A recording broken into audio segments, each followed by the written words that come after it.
Peace and love, sisters and brothers. I am Trump the Hippie, your psychedelic president. Keep watching for one of my great peace rallies. Each is different. Help make them go viral. Peace, brothers and sisters. Peace, peace. Thank you for your thunderous applause and the huge crowd. I always bring out the hugest crowds because I'm so popular. Now, Canada's a bit different. I've come over the line. You haven't built your wall yet. We might have to build a wall and make you pay for it. But I'd like to step over the border for a while. You know, I have Canadian roots. My grandfather was in the gold rush in the Yukon, running a whorehouse. And, of course, I'm nothing like him. And my first wife lived in Canada for a while, Ivana. And so I have Canadian roots. I feel like I'm almost a Canadian, except for the health care. So what are we going to do for America? And by extension, Canada, because you get a lot of our benefits, they slop over the border. And the whole world gets a lot of benefits from what we're going to do. You know, when I looked at the United States, my country, and I was disgusted for years, and I thought, somebody's got to do something. So why doesn't somebody do something? It's a mess. It's a total mess. And I made an exploratory run in 1999 for president with the Reform Party, and just to get my feet wet. And then I thought Mitt Romney. I thought he was a great guy because he doesn't drink. You know, I don't drink. I don't know if you know this, but I'm a total straight edge guy. I don't drink, don't smoke. So I'm going to live a long time, nice healthy life as president. And Mitt, also, he's a Mormon, he doesn't drink and smoke, so I thought he was going to do great things, but he was a dud, you know, like all the others. There's that old saying, if you want something done right, you got to do it yourself. So that's what I did. And I thought, well, should I run as a Republican or a Democrat? It could have gone either way, really. It doesn't really matter. Because I'm a populist, you can have a populist Democrat, you can have a populist Republican. Basically, just somebody gets in there and gets what the people want in spite of what the stupid parties want. Well, now, what? Trump is saying the parties are stupid? Yeah, the parties are stupid. The parties are fake. The democracy is a fake. You just got to get some strong-willed person like myself who's going to serve the people instead of letting the thieves run the country, the thieves and the selfish people. That's what populism is all about. If you know your American history, Teddy Roosevelt, Andrew Jackson. Okay, you're Canadian, never heard of him. All right, so anyway, so I thought, okay, I'll run as a Republican because the Democrats are in power, and there's a natural seesaw, and plus the Republican field was so weak. Oh, God, those stupid, 16 stupid Republicans. Oh, 1, 2, 3, I knocked them off. That was so easy. And fun. Like, I'm a psychedelic guy. I'm a hippie, so everything has to be fun, right? If it's torture, there's something wrong. It's got to be wrong. If you're sweating your brow like Nixon in Watergate, you know, he wasn't having fun. He didn't know how to be president. I know how to be president because I learned what life's all about, and that's peace and love. And I can give you lots of examples of this. And so the heroes of the 60s, those are my heroes. I mentioned in the previous rally here, I mentioned Mario Savio, Cesar Chavez, and Martin Luther King, or Marty as I like to call him. And so these were our heroes. Like, nobody's going to go against them. Free speech, Mario Savio. Good borders, Cesar Chavez. Race is a real thing, and we got to face up to it, Martin Luther King. So these phony progressives that come along now and try to pretend I'm Hitler or a dodo, they're going against everything we stood for in the peace and love movement. They're going against Mario Savio, the free speech movement, the most famous person. There were many others, of course. He was for free speech. Now the so-called progressives, the Democrats, they're against free speech. Free speech for everybody, unless you're a racist, unless you're Hitler, unless you're a sexist. And of course, everybody they don't like, they say, okay, no, you don't get free speech because you go way over the line. No, they're against free speech. And they don't want, and Cesar Chavez was for controlled immigration because he was the head of the Farm Workers Union, and he didn't want just everybody pouring over the border, driving down wages and being scabs, because he was a union organizer. So this is the true hip movement, what I'm the leader of now, not these phonies, these phony progressives in the Democratic Party supporting Hillary. Now the better ones supported Sanders.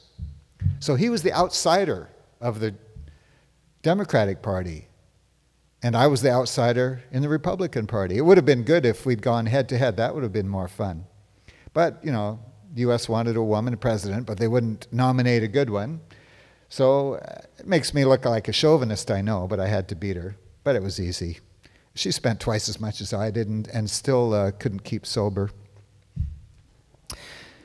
It's true, it's true. I mean, people think I'm, you know, nasty and everything, but I'm not a nasty guy. Like when Megyn Kelly said, oh, how I called names to all the women, and no, only Rosie O'Donnell. And that was my funniest line, of course, in the debates.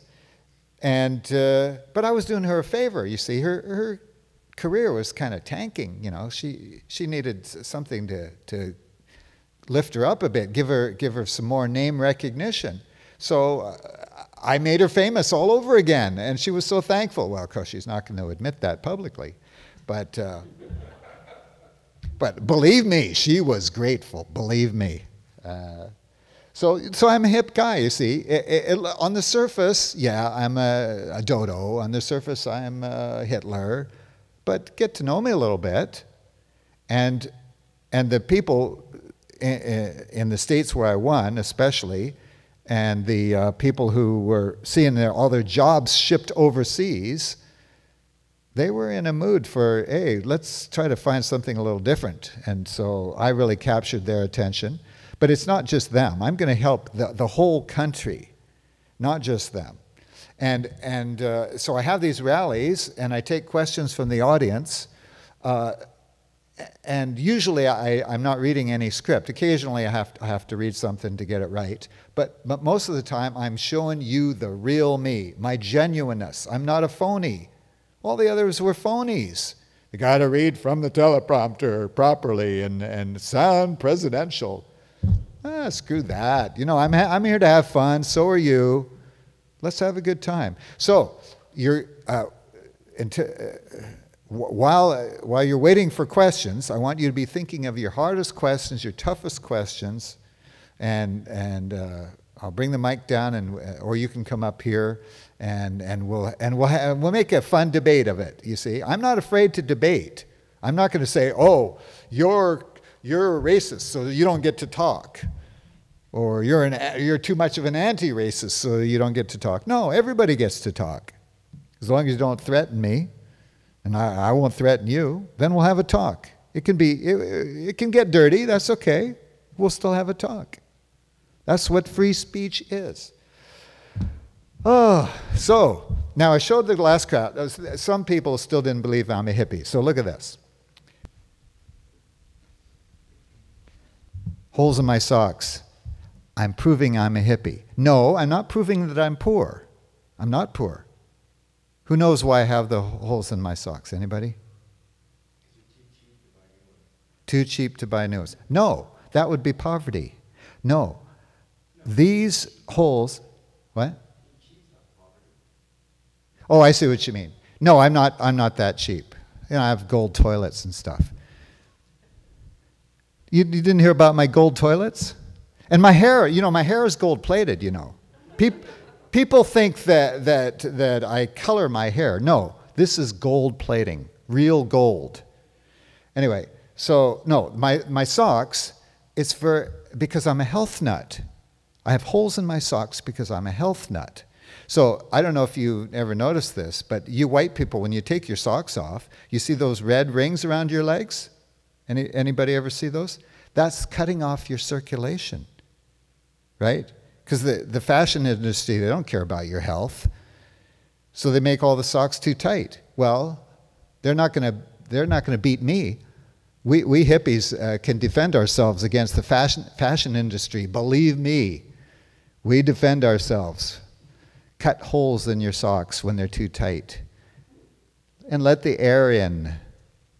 See, that's the hip thing to do. I'm a real hippie. At my high school reunion, I won the twist contest, you know. Round and up and down and do the twist. See? 71 years old, I can still do the twist. I'm older than Reagan when he was elected. He was younger than I was when I was elected. But he was an old fuddy-duddy. Well, he had some good points. Good in front of a camera, but he didn't get much done. I'm going to get a lot more done.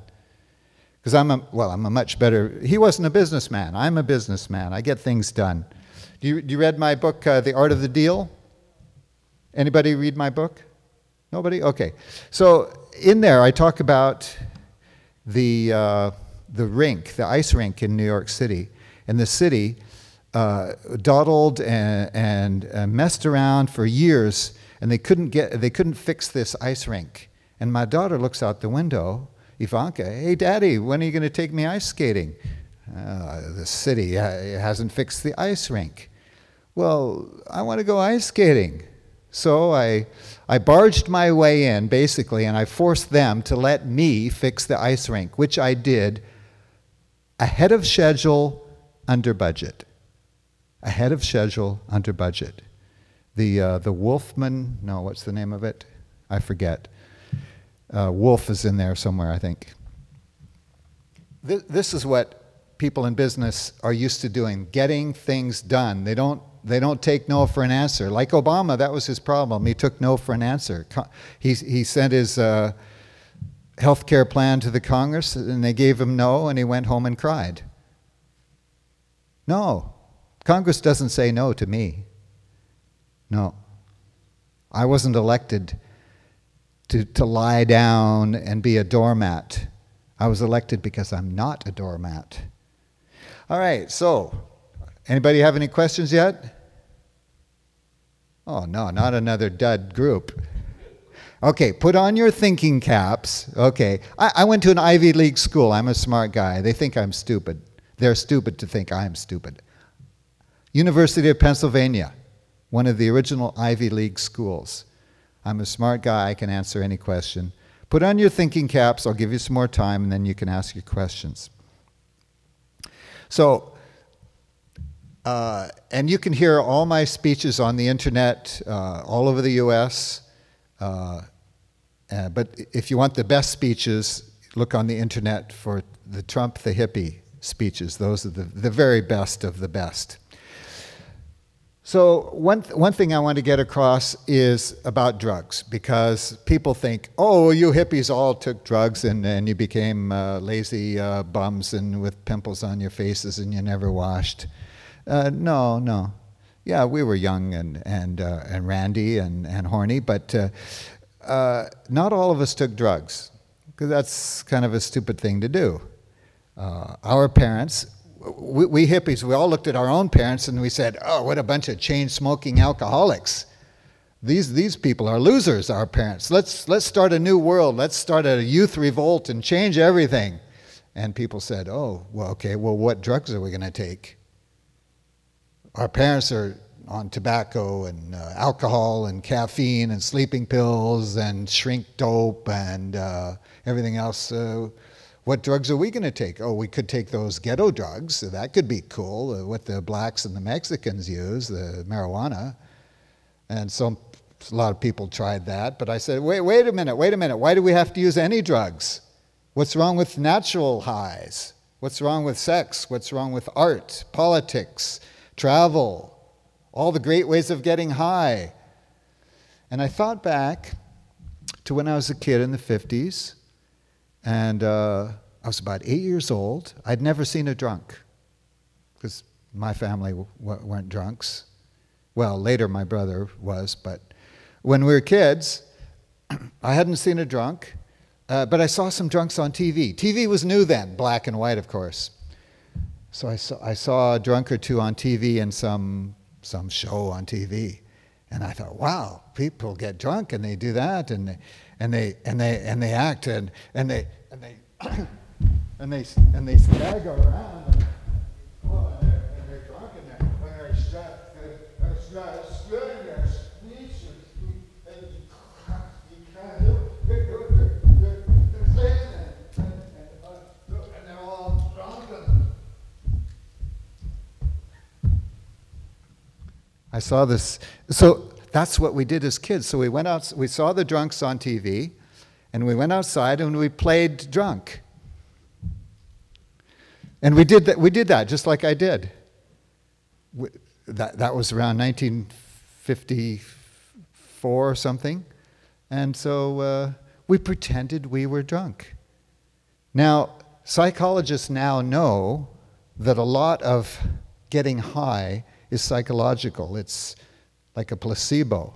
So what they've done is they've hosted this party, and they have a punch bowl, and they tell everybody the punch is full of vodka. And so the people drink it, and they start acting drunk. But there was no vodka in the punch. It was a trick. It was a psychological experiment to see how much of a placebo effect there is. So actually, you can get any kind of high you want, marijuana, LSD, alcohol, just by acting. You don't have to get any of the physical body destroying effects. Just if you want to act a certain way, just act that way. And then you find out, hey, you're in control of your own life. You're not dependent on drugs. You're not, you get over your shyness, you be an actor, you act out your own life. You're not living vicariously through someone else doing it. You're acting your own life. So...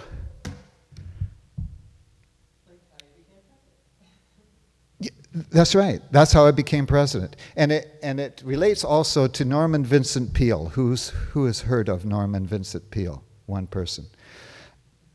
He was a great Christian preacher. Not like Billy Graham, that old stuffed shirt. But this guy was cool.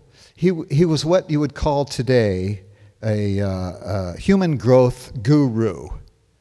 So his version of Christianity, which is in the book The Power of Positive Thinking, was almost all psychology with Bible quotes. Carefully selected Bible quotes to support his pop psychology. And positive thinking. And how you can talk yourself into success. If you weren't raised that way naturally, you can overcome your fears, your low self-esteem and all this. And so that's what I did. He was my preacher, actually. He had this church in New York City, and I went to his church, and he married me. I don't mean he was my spouse. I mean he put me together with the woman. That kind of marrying. So this is all what made me the super hippie that I am today, the super straight edge hippie. Of course, the term straight edge came much later. I was straight edge decades before that term was invented, even. Anyway, but that's what I am now, the ultimate hippie, straight edge hippie, peace and love. And I'm playing the game, of course. If I didn't play the game, I couldn't win. I couldn't win for the people. I couldn't win peace and love. I play the game of being a Republican, but of course I'm going to totally remake the Republican Party into a peace and love party. But they don't quite see that yet. Well, it doesn't matter. They'll like it. They'll benefit, so they won't complain.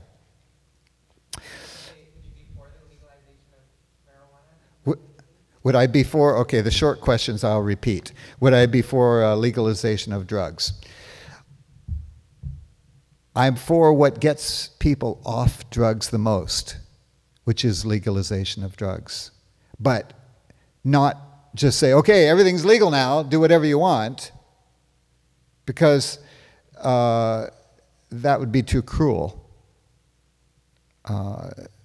It has to be with other measures too. Now, if you look at the anti-smoking movement, which, by the way, I joined in 1956, when I was a small child, hated smoking, always hated smoking. So if you look at the anti-smoking movement, did they go for prohibition? No. They went first for education. Surgeon General's report in the US, education, restriction, more taxes, and it took too long. It should have been speeded up, but the process in principle was good, is that if you just try to just get rid of it all instantly, the backlash is too great and you lose. So you take the step by step as fast as you can, restrictions, regulations, education, healing and treatment techniques to help people get off, because almost all of them want to get off. Almost no smoker wants to be a smoker, even today. But we've got the numbers down a lot in North America and the world. Even the French are going against tobacco. Pretty soon we'll get the Russians against vodka. That'll be fun, won't it? So does that answer your question?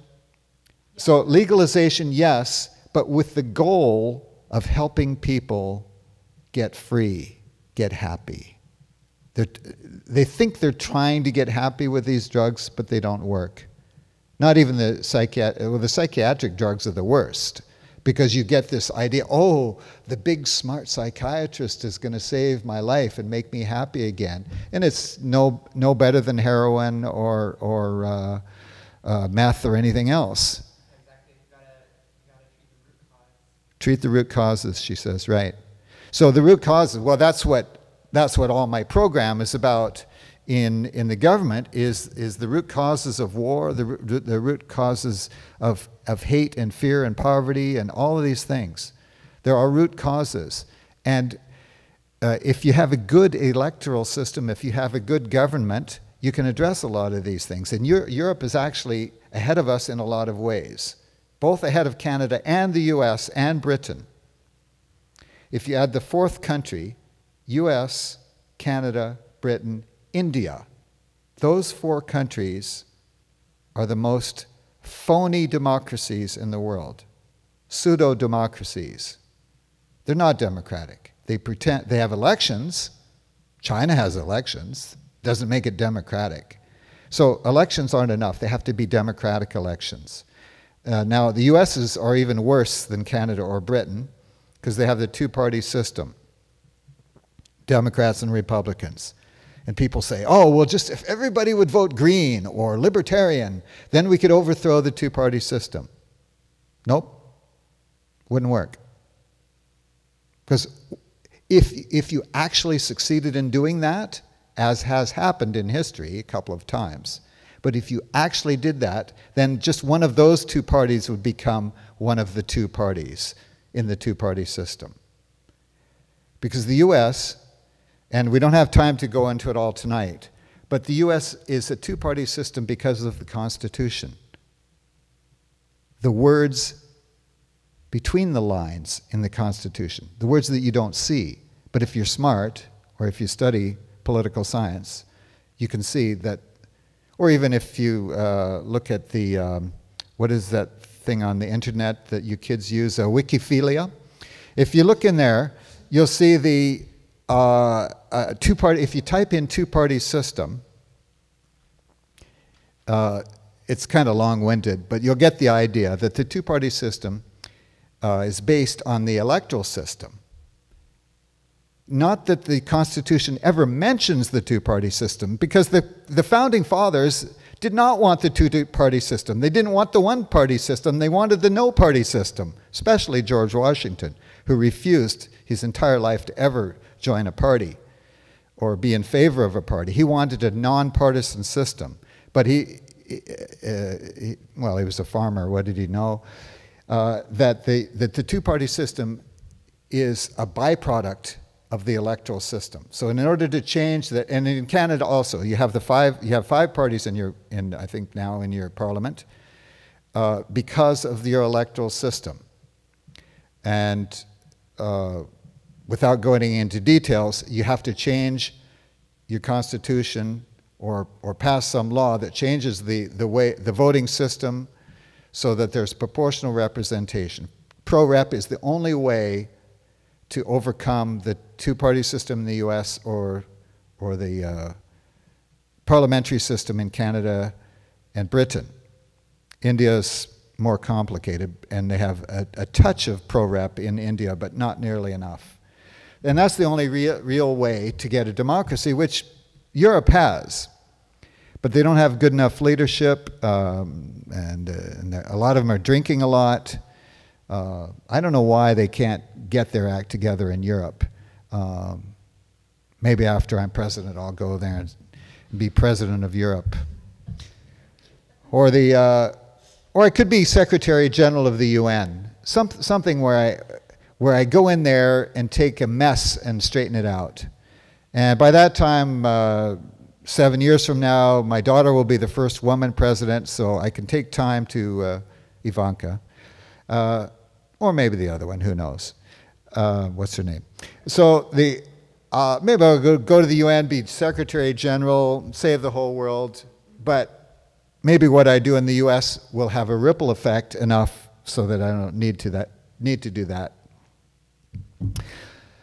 All right, so we got a couple, that's good, we got a couple of little questions from the audience, not too tough, but so another of our heroes from the 60s that makes us hippies were the singers, the musicians, Joan Baez, Buffy Sainte-Marie, Cree from Northern Canada, Paul Robeson. Now, Paul Robeson was a big black guy, and people hated him in the States because he was black, some of the people. But also because he was a communist, he was blacklisted. But did you know that actually I can sing? Did you know that? And I sound just like Paul Robeson. Old Man River, that old man river, it just keeps rolling along. And that other big song of his was, oh yeah, and let my people go. Thank you. See, nice baritone or bass voice. And he was really famous. They blacklisted him, so he had to go around the world and sing in Russia and Europe and so on. But I love the guy. I'm not why do people say I'm a racist? No, they just twist everything. Fake news, of course. If any of you think I'm racist or sexist, give me an example before the rally's over, and I'll prove to you that you've been fooled by the Hillary people. Now. All right. All right. Now, if you listen to that tape carefully, like I said, it was locker talk. Like I said afterward. But look at the words I said. Did I say, oh, I've grabbed lots of pussies? Did I say that? No, but you said that you basically said that you thought that you were entitled to do that. No, I didn't say entitled. I don't use words that big. So I said, well, sometimes. Now, that was the interpretation. My enemies are going to interpret it like that in order... Okay, well, let me straighten you out. He said he believed that interpretation, or that was his interpretation, that this was entitlement. No, it wasn't entitlement, it was reality. In reality, money talks, And a rich, handsome guy like me can, if he wants to, do that. Well, he doesn't have the looks, but anyway, yeah. Not compared to me, I mean, who does? And I don't even have to take my shirt off like Justin Trudeau. You know, he's got to resort to that to get the women to swoon. I don't need to do that. I'm a lot richer, for one thing. So I was explaining to him how the world works, how patriarchy works, that when you are rich and handsome like me, you can do that. I didn't say I did it. I didn't say I was entitled to do it. Just reality. That is the way it works. And if you don't like it, you change the world. And I did. I could have just gone on being a TV star, having all the women I wanted, whenever I wanted, being rich, getting billions after billions. I could have kept on doing that. Why did I run for president? Everybody else runs for president because they're politicians and they don't know anything else. I know everything else. I didn't have to run for president. I did it out of choice. She says it was out of a dare. We'll get to drain the swamp in a minute. You thought what kind of dare do you think it was? Just being the type of person who a friend might say, I can be president, and say I dare you to do it. Like, okay. I think actually Didn't happen. She says that maybe just somebody dared me to do it, and I'm just so foolish that I'll just take any old dare. No. I thought about this for a long time. 1999, I ran for president, and then 17 years later, okay, I'm not a math genius. No, it was carefully thought out, and I picked the time after Mitt Romney lost. Okay, what did you say here? Oh, I was going to say, there was one time when you were at this White House press meeting. Okay, that's too long. And they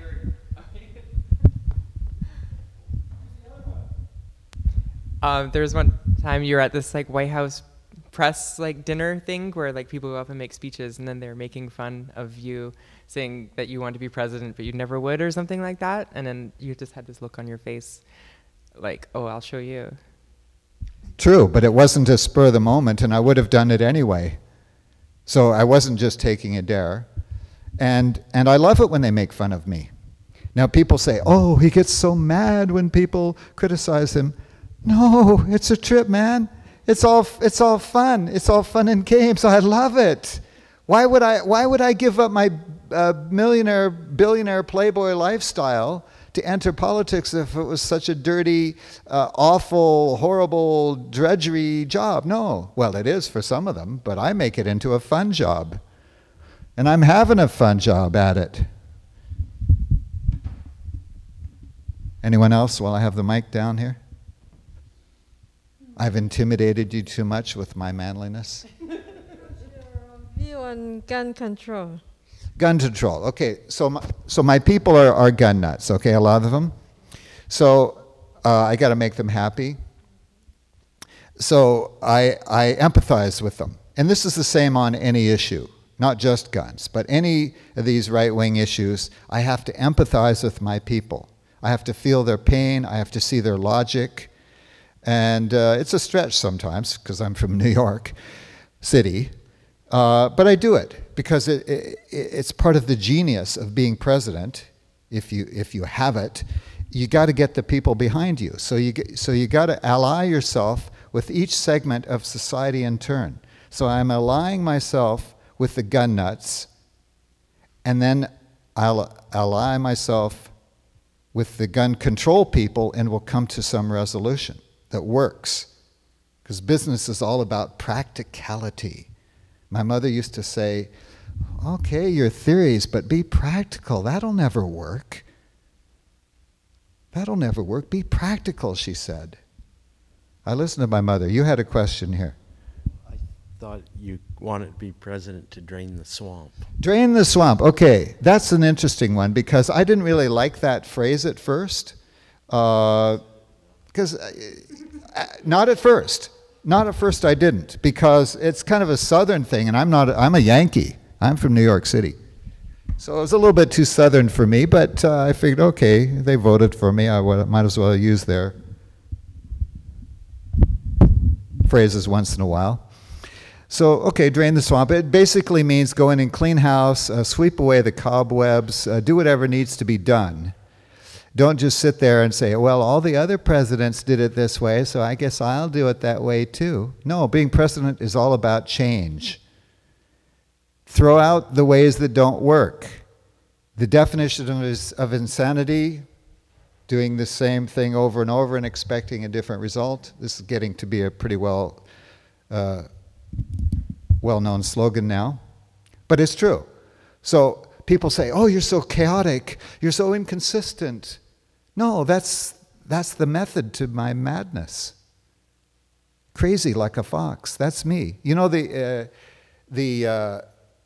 one of the favorite characters in First Nations mythology is the trickster. Sometimes a crow, sometimes other animals, sometimes a person, the trickster, the trickster. Well, I'm the trickster of US politics, the prankster, the trickster. Because if you're too predictable, you lose. And it's no fun. That's not hip. Got to have fun with it. That's what I'm doing. So I got to love everybody. Like I said, I love the poorly educated. I love the unemployed. I love all races, especially the women. But not too many at once. Like, that's the problem. See, that's the problem with some movements in the world is the men want to get all the women for themselves, all at the same time. Okay, one at a time is all right, but not all at the same time. That's called a harem. That's called being really selfish. Okay, we don't want that in the United States. We got rid of the Mormons when they were doing that. I mean, we made them stop. So it's really selfish because it's upsets the whole male-female balance. If one man has 10 wives, that means 9 men are going to go without somewhere in the world, unless you have more wars, and I don't want that.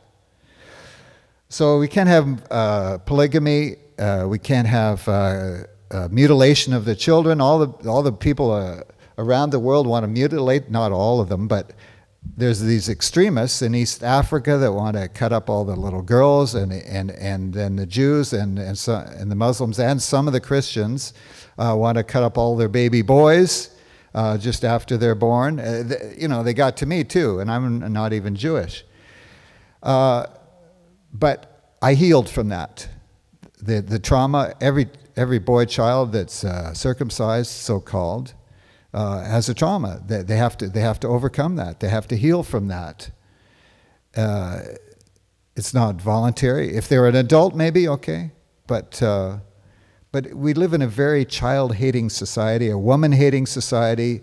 Actually, it's a man-hating society too, but if you're top man in the world or in your country, then you can feel like, okay, I've escaped being a poor slave. I've been escaped being a poor Slav because I'm top dog. I'm the top man. I beat all the other men. I'm the alpha male. Well, I'm the alpha male to end alpha maledom. I just made that up. Isn't that beautiful? All right. So the alpha male to end alpha maledom. In other words, I'm going to give up male power to females. How to do that? Well, it has to be structural change. It has to be economic change. Because what keeps women from doing what they want and having their freedom, it's not just males physically grabbing them, but it's money or lack of money and lack of political power. So when I'm done, this country is going to be equally ruled by women as men. Women are going to be as rich as men overall, not every single one, but overall, on average, women are going to be as rich as men. Well, how am I going to do this? Well, I've got a lot of ideas, but I don't have this plan, black and white, that I thought of before the election, and I got to stick to every point or people are going to say I'm a liar. No, it's a fluid thing. Politics is fluid. Power is fluid. Leadership is fluid. So I have some ideas, but we just try something, see if it works. Oh, okay, we got to adjust that, got to change that. So idea is paying women to give birth and breastfeed, say $50,000 a year. And you say, that's crazy. They'll get rich, and then men will have to suffer. No, it'll be good for everybody. The men who don't like the idea haven't thought it through. I'm smart, I've thought it through. But like I say, we'll adjust it as we go anyway. So after a while, everybody is breastfed, which is going to make them a lot happier their whole lives. They won't have all these breast fetishes all the time. These men think that sex is about breasts. No, sex is about another part of the body, which I won't mention. You've heard enough of that. Meow. Okay. She's cute.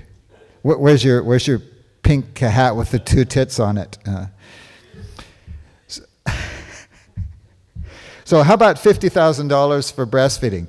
Now, people say, oh, but how about women who want a career instead of breastfeeding? No, every woman who gives birth naturally and wants to have a happy child wants to breastfeed her child, especially after she tries it and realizes this is the natural thing. We are animals, we are mammals, we have to breastfeed or else we go crazy. And that's why we have a world full of crazy people. They weren't breastfed enough. 4 years is only the average. Some need a lot more. So when everybody's happy, then the women are going to be happier. They'll be happier to be mothers, but they won't have suffered the financial crunch that they have now from being parents. So now they have to choose. Do you want to love your child or do you want to get out of poverty? That's the system now that we've had for hundreds of years. You choose. You women who want to be liberated, choose. Do you want to have happy children and be happy, a happy mother, or do you want to have enough money? Choose one, not two. No.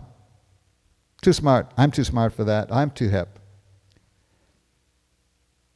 Good you laugh, you see. But I can stand to be laughed at, you see, because I have enough confidence. The people that can't stand to be laughed at are the people with low self-esteem. Now, I don't remember my first 3 years, but I think my mother must have breastfed me a lot because I have so much self-esteem. It's unbelievable. But you look at her history. She was from, I think, the New Hebrides or one of those, no, the Hebrides, not the New Hebrides, the old Hebrides. North of Scotland, there's these little islands, and like way out in the sticks where people are really primitive and real rural and everything. That's where my mother was from, an immigrant. So I think back in those days, they probably didn't even have much bottle feeding back then, so I probably got quite a lot because I appreciate the whole woman. I'm not fixated just on the breasts like so many men, and they don't even know why, because they're mammals and they don't know it. So we have a German accent singer singing Rule Britannia from the audience. I'm German and I don't understand why I cannot get German-style healthcare. Okay, we just had a German come in the room. We'll bring her over the mic. What would you like to say? I'm German and I don't understand why I cannot have German-style healthcare in the United States. Okay, I was saying to the crowd before you came in as a latecomer, I thought you Germans were supposed to be on time. Anyway, your healthcare in Germany is much better. Thanks there.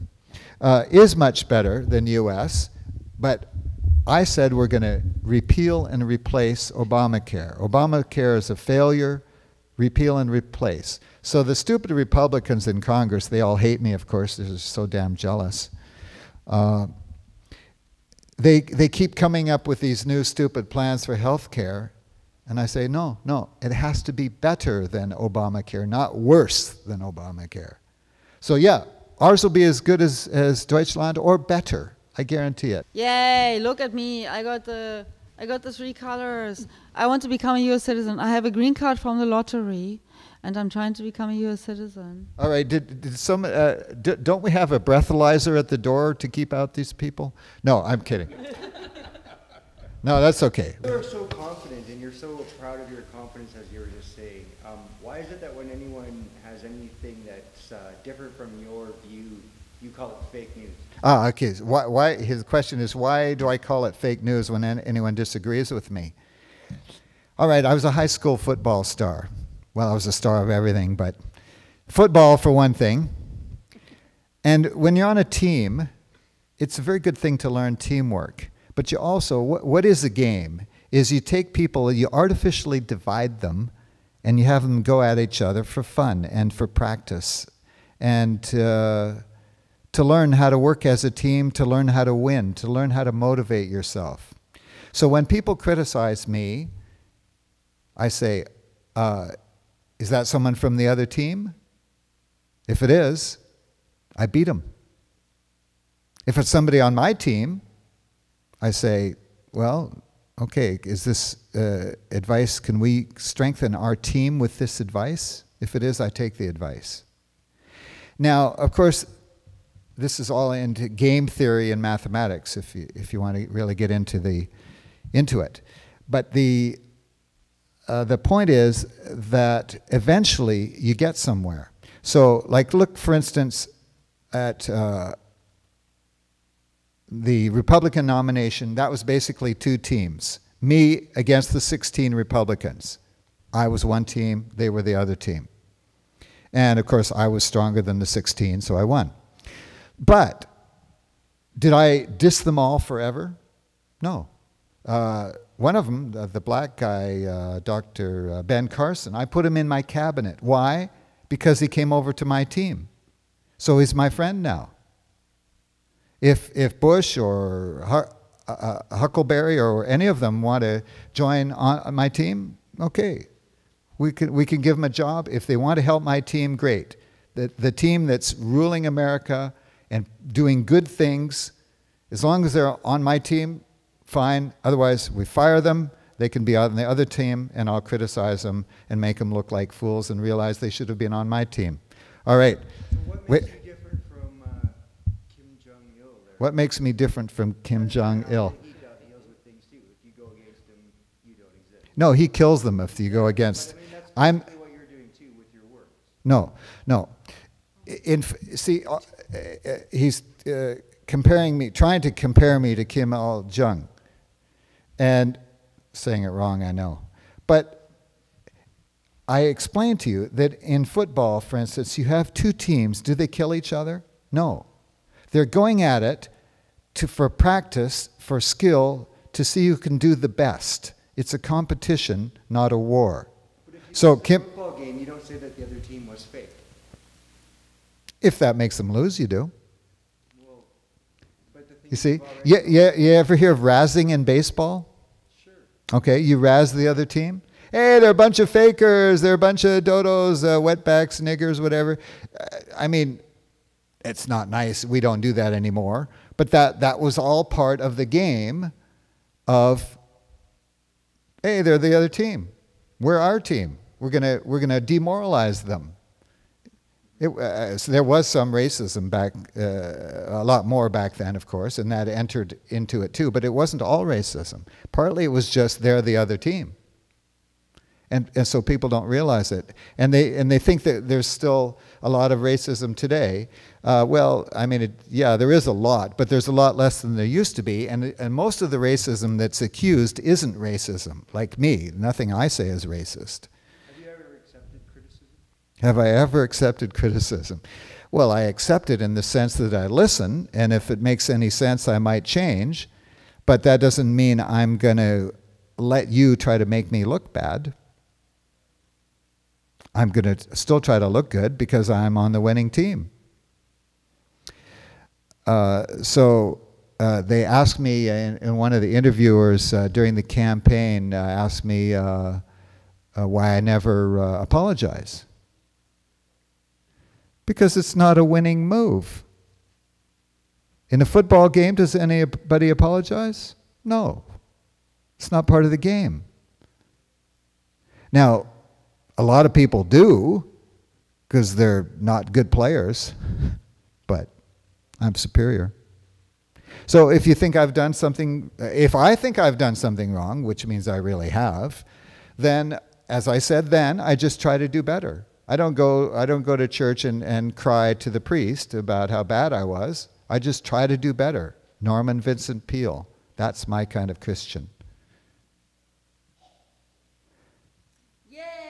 This is why I want to have sex with you, because if I Okay, now I have to bring the mic. next time, Okay. She's forcing me to bring the microphone over to her, even though I didn't want to. Okay, say that again. if Melania says the sex was bad, then you're going to do better next time, and that's why Melania stays with you. Right? I don't let out my personal details, but I'll keep you on my Rolodex.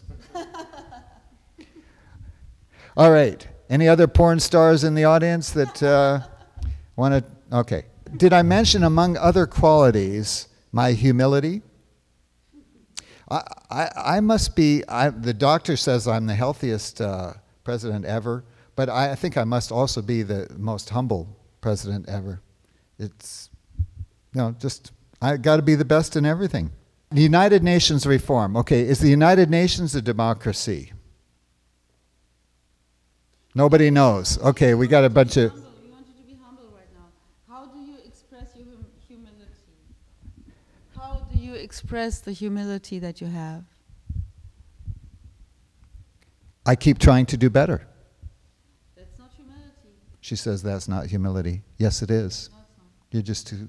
You must not have gone to an Ivy League school like me. Then you'd be humble. Humility is when you say, okay, I cannot do any better, and I'm just humbling myself in front Start of the over. Lord. I'm humbling myself in front of the Lord because I can't do any better. That's humility. That's humility. It's called religious humility. It's like I'm humbling myself in front of the Lord, and the Lord is going to have to do better. Okay, you're talking like a Catholic. Okay, what's the Catholic game strategy? Be weak, but have lots of babies. That's the Catholic strategy. I'm a Protestant. We don't want to have a lot of babies because one or two of them will survive and be an adequate human being. No, we want to have just a few babies and make them all adequate human beings. You see? Make the babies great again. Fully breastfeed them. Now, one thing the Catholics did do, this is, almost nobody knows this. Who's heard of La Leche League? La Leche League. Nobody. All right. So it means the milk in Spanish, La Leche. And it's an organization of breastfeeding mothers, started in mid-1950s, in reaction to the bottle feeding fad, which was sweeping the world, and people were saying, oh, thank God we don't have to do that thing like those, like cows and dogs. We can be higher than animals and just bottle feed our babies. And this was sweeping the world. It still is. But this organization started of women, 7 women, and I think they're all still alive. And they said, no, that's going too far. And my mother was actually part of that, even though she wasn't in that organization. She was like that. No, that's going too far. That's too unnatural. So the one thing the Catholics did is these 7 women were Catholic, even though they had this strategy of having too many children. The church did. But if you breastfeed properly, your children will be at least 3 years apart. This is an extremely little known fact. Right, right. That's more or less what I said. So this country hates children, it hates women, it hates poor men. And one of the things about that is that we know nothing about our mammalian nature. We don't know that breastfeeding properly spaces the children 3 years or more apart. We don't know that if every woman doesn't breastfeed 9 years or more, she's at risk of breast cancer. How many people knew that? No hands went up. Angelina Jolie, because she doesn't have any breasts anymore. she mentioned Angelina Jolie, who had a double mastectomy as a preventive. Well, the best preventive is breastfeeding. But she doesn't know that because she's living in an anti-breastfeeding, woman-hating, child-hating culture. Which makes her totally paranoid. Which makes her totally paranoid. Well, aren't we all, if we don't know the truth? I'm not paranoid. If we don't know the truth, we'll grasp on to any foolish, false news, fake news. If there's just a bunch of lies, you're just going to grab one. It sounds the more reasonable. But the truth is, we are mammals. So the strategy of Catholics was that both, as at once, have as many children as possible, but also properly space them so there wouldn't be too many. So it's good and bad, mixture in the Catholics. Let's add some Canadian content. Here I am in Vancouver, BC. So Tommy Chong, who's heard of Tommy Chong? Only three hands? Wow. Expected more from a Canadian audience. Even I know who Tommy Chong is. Cheech and Chong. Have you heard of Cheech and Chong? Okay, everybody's heard of Cheech and Chong, even Americans. So Tommy Chong, with Cheech, had this routine. And of course, the best comedy is the comedy that has a kernel of truth in it, that hits some primordial genetic truth that's in all of us, maybe. I don't know where it comes from exactly. So one of their best routines, Cheech and Chong, is where they're in court on some drug bust, and Chong is the judge, and Cheech is the guilty defendant. And at the end, spoiler alert, at the end, the judge says to the guilty, he says, bailiff, get the defendant, bailiff, and whack his pee-pee. Do you remember that? Okay, we have some almost old people in the audience that remember Cheech and Chong. Whack his pee-pee. Okay, why is that funny? Well, because they don't really do that in court, but they don't play pinochle in court either. Playing pinochle in court wouldn't be funny. Whacking his pee-pee would be funny. Why? Because it gets to the kernel of truth. The kernel of truth is we hate sex, we hate our culture. When I say our culture hates sex, our culture hates our bodies, our culture hates our mammalian nature, our culture hates the fact that men get horny and can't always get the relief they want, and women hate that they can't fulfill their biological destiny without kissing up to some rich man, or getting political and doing it that way. But it's also frustrating that here we come, Cheech and Chong tell the truth, and it's funny. Okay. I've spoiled the joke because now I've explained it too much, but you understand better now, I hope, the humor and Cheech and Chong and everything. But the planet is frustrating. Of course, because the whole planet is frustrating, she says. Of course, everything's frustrating. Are you gonna sit home and get drunk and take your sleeping pills and do nothing, or are you gonna become an activist? I'm the super activist. I got to the pinnacle, the highest place for activism in the entire world. We should have everybody be an activist in the audience. She said everyone should be an activist in the audience. Not just in the audience, but everywhere in the world. People should be an activist. So this is what I'm trying to do. People don't understand, oh, why are you being so super patriotic and not letting the football players take a knee and show their protest? They don't understand. I have it all very carefully thought out. You see, I'm just making more activists by stirring the pot. You see? So I'm saying to my base who elected me, I got to be loyal to them a little bit. Yes, we can't have these footballers taking a knee during the national anthem. You want to take a knee? I'll give you a knee. You know where. You'll regret that. I'm playing a part. I'm playing the part of quarterback in the football game. If they were activists enough, they could do a lot of kneeling. If somebody's what enough? Activist. If somebody's activist enough, they could do it a lot of need. Like, yeah, fine, great, good. Bring it to a head, you see. I'm all about... I don't understand why they don't do it. I don't understand why these She doesn't understand. cowards don't do it. Because they're all playing a game, and they're on different teams, and some teams are winning at times, and some teams are losing at times. But I'll keep stirring the pot until all the solutions are enacted and done. You see, keep stirring the pot. That's the hip way to do it. Don't be complacent. Don't let people forget. Don't people get bored. Then they'll just go back to being their chain-smoking alcoholics, like our parents, which we were rebelling against. That's not hip. Get active again. We're gonna have, So there's so many things wrong, like strollers. You look nowadays and you see the kids 5 and 6 years old in the stroller. How crazy is this?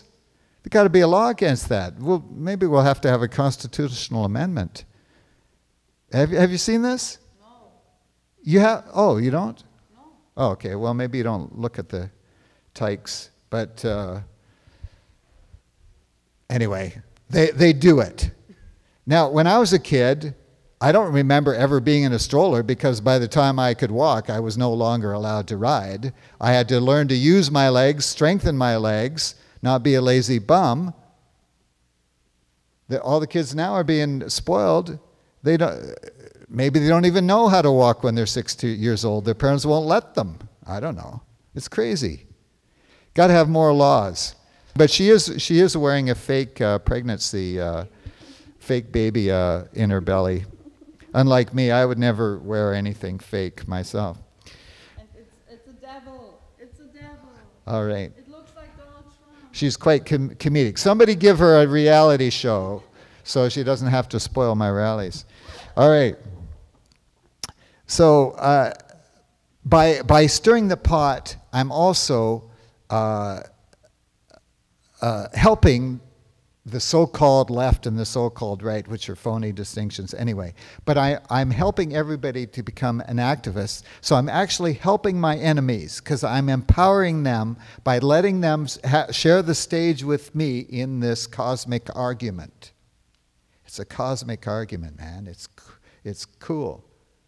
Because that's what's going to get us out of this. You notice this badge here?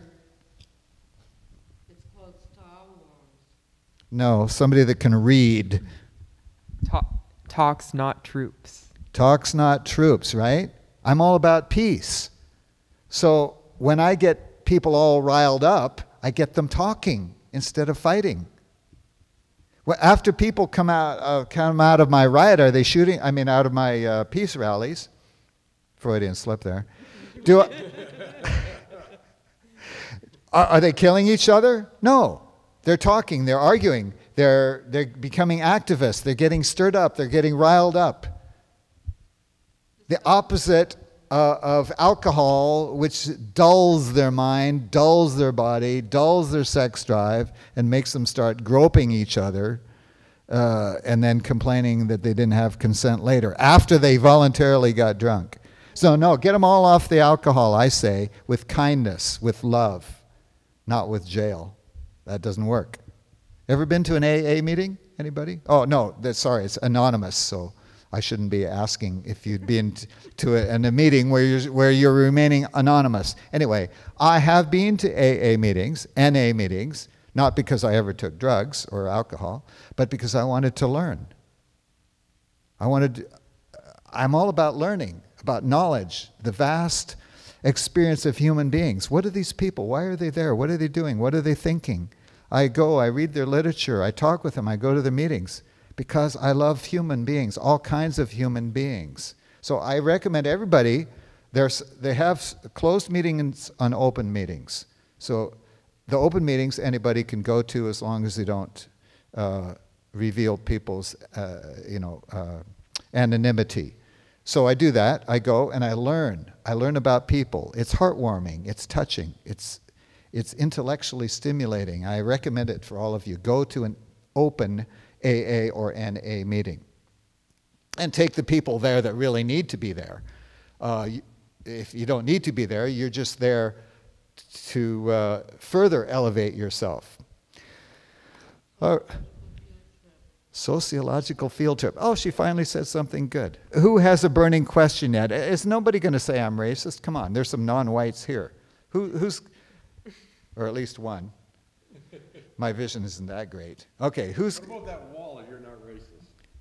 What about that wall if I'm not racist? All right, so... What about that wall that hasn't started being built yet? It's already a year into the game. So the kibitzer on the side there says the wall isn't being built yet, but she's not reading her Wikipedia, or she would know wrong. Which over here, this fellow knows. Yes, the wall is being built. The plans are being made. Things are being constructed. Drawings are being drawn. Competitions are being held. Whatever. You know, I don't know all the details. And your question was, oh, isn't it racist? Okay. I can tell you one thing. The Russians built a wall much quicker than that. And the Chinese did much slower. So, but don't worry, it'll get done in due time. Americans have their own speed. They're not Russians. They're not Chinese. We'll get it done. Don't worry. But the question, the original question, is: isn't it racist to have this wall? You should ask that of the First Nations. Should they have let the Europeans in? All right. So all of this thing about, oh, we have to let everybody in or else we're racist. Ah, but if the First Nations had said, no, we don't want you white people coming over here, messing everything up, enslaving us, giving us your diseases, conquering us, stealing our gold. If they had said, nope, no Europeans, and they killed everybody before they came ashore, would you call that racist?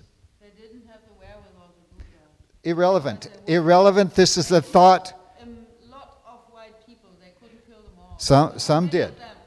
Otherwise they would have. Not all of them. No, some of them were curious enough to think, oh, maybe these white people have something to offer to us. So they were not united. That was the question. That was the thing. They were not united in keeping out all of the invaders. If they had been united and formed like the Iroquois Confederacy, if that had spread to the whole continent, or the whole two continents, the Iroquois Confederacy, they might have been able to physically and politically keep out the invaders, but they weren't.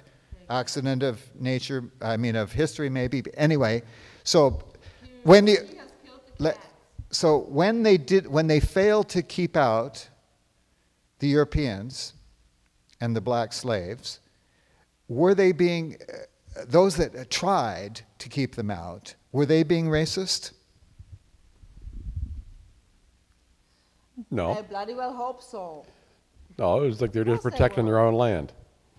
All right. So protecting our land, it's not racist. So then when I take it to the other example of the United States and the border with Mexico, then all of a sudden doing the same thing becomes racist. It's not the same. It's not the same because you're protecting land that you stole from someone else. It's not, you're not protecting your own land. That's what the natives would have done, is protect their own land, but you're protecting land that you've already stolen. It's different. Well, Okay, at least he's thinking. At least he's thinking, but not thinking quite good enough or well enough. Okay, so for truth. I'm You're the person who holds the truth? Yeah, until I change my mind. I think that's fake news. But if you're smart enough, you can change my mind. Okay, so when the First Nations might have done it in a thought experiment, it wouldn't be racist because they were the first ones here and they never stole any land from each other. No, they did. Well, what I'm saying, They did steal land from each other. So you could go back forever and never be able to find out who really was the first person to set foot on any particular land and how big is the land that each footstep counts for anyway. There's no way to go back and do all that. So you can only take each example and say, suppose this person has the right to this land, do they have the right to defend it? So if the United States had the right to all of its land, it would have the right to have walls and borders, and it wouldn't be racist. And if the First Nations had kept out the Europeans, successfully, it wouldn't be racist, even if they had stolen the land from each other, because it's not about race. It's about defending territory. You see? Okay. See, I was right, you were wrong. The wall is only there so that people can get work. Well, she's partly right. Before you came in, I talked about Cesar Chavez. You missed that, right? Do you know who Cesar Chavez was? Redhead there. You know who he was? Do you know who he was? Oh, she doesn't know. He was the union leader of the United Farm Workers of America. And he was Mexican descent, but born in the U.S. So he was eligible to run for president. Never got that far, but they talked about him, and I think he might have even been a candidate at one time. Anyway, he was the hero of the Mexican Americans, the Chicanos, and of us white people who were hip, who were not racist. He was one of our heroes. And he said, don't open the borders, because then all of the Mexicans, and he was Mexican American, but then all the Mexicans and Central Americans would flood over the border, drive down the wages to nothing, and spoil everything. No. He believed in borders too. The Mexicans are ruining everything. But so was Cesar Chavez a racist? For saying the Mexicans should be kept out? But then I'm a racist if I want to keep some of the Mexicans out? No, I'm not a racist. Rapist? Isn't it just the rapist you wanted to keep out? That's right. The racist rapists. No, no, yeah. Now I did mention rapists because there were several cases of Mexican immigrants getting convicted of rape and other crimes. So, and there was a preponderance. And Mexicans were probably raped. And there was a lot of the Mexicans coming over weren't the successful Mexicans. The successful Mexicans stayed in Mexico, and they'd go around the world because they were rich enough. But they basically stayed there. They basically stayed in Mexico as residents they didn't need to cross the border to mow people's lawns and take care of people's children because they were successful in Mexico. So we had the unsuccessful Mexicans coming over the border, some of whom were criminals or would turn to crime when the job situation got bad, because the U.S. is so stupid that it doesn't know how to have full employment.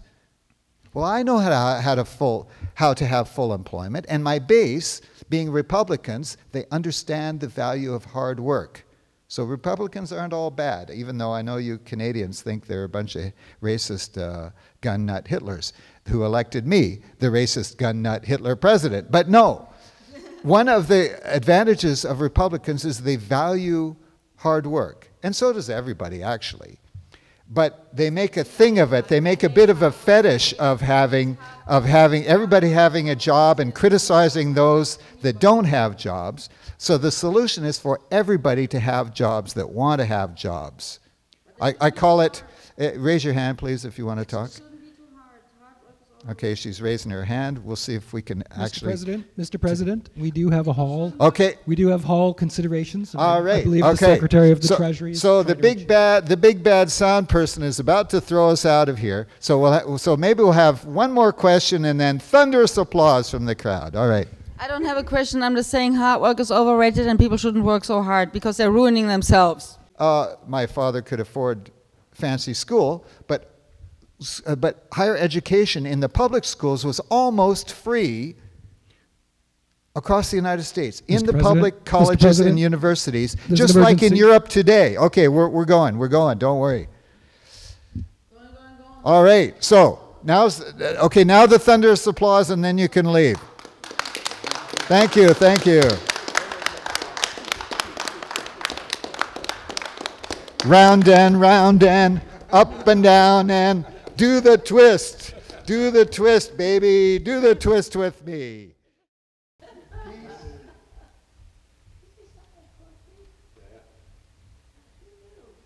Did you know I can sing? What the world needs now is love, sweet love. All you need is love, love. Be sure to wear some flowers in your hair. Give me a head with hair, long beautiful hair. Kicks won't bring you peace of mind. You don't own me. Don't tell me what to do.